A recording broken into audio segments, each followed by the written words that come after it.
बालवाटिका, गुरुजन वर्ग आणि माझ्या मित्रमैत्रिणींनो, आज 1 ऑगस्ट. आज आपण सर्वजण लोकमान्य बाळ गंगाधर टिळक यांच्या पुण्यतिथीनिमित्त एकत्र जमलो आहोत.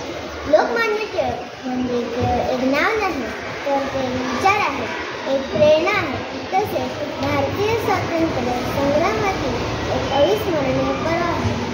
स्वराज्य हा माझा जन्मसिद्ध हक्क आहे आणि तो मिळणारच या त्यांच्या सुगर्जनेने त्यांनी अवघ्या देशाला स्वातंत्र्याच्या लढ्यासाठी पेटून दिले.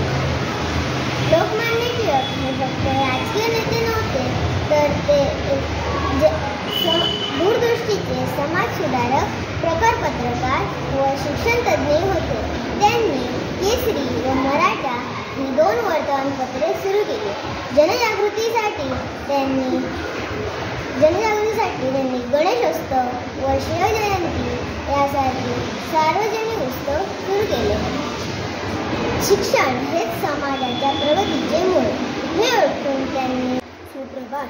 सन्माननीय मुख्याध्यापिका, पूज्य गुरुजन वर्ग आणि माझ्या मित्रमैत्रिणींनो, आज मी तुम्हाला लोकशाहीर अण्णाभाऊ साठे यांच्याबद्दल 4 शब्द सांगणार आहे. ते तुम्ही शांत चित्ताने ऐकून घ्यावे ही माझी नम्र विनंती. लोकशाहीर अण्णाभाऊ साठे यांचा जन्म 1 ऑगस्ट 1920 सांगली जिल्ह्यातील वाळवा तालुक्यातील वाटेगाव येथे झाला. त्यांचे पूर्ण नाव तुकाराम भाऊराव साठे होते. त्यांच्या वडिलांचे नाव भाऊराव होते. त्यांच्या आईचे नाव वालूबाई होते.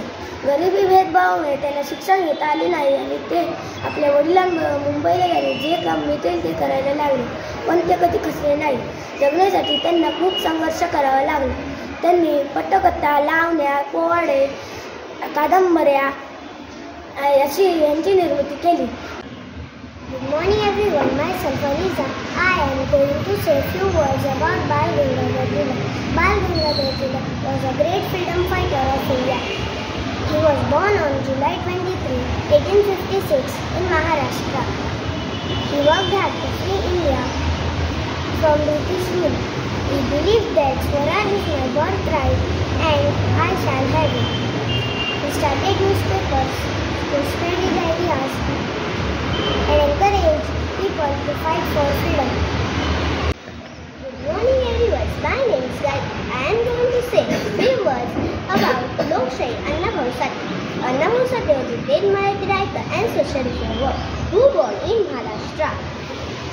They wrote stories and songs. They talk about lives of poor people and fought against injustice.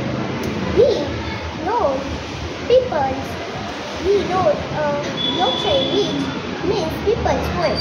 Annabhau Sathye believed that everyone should be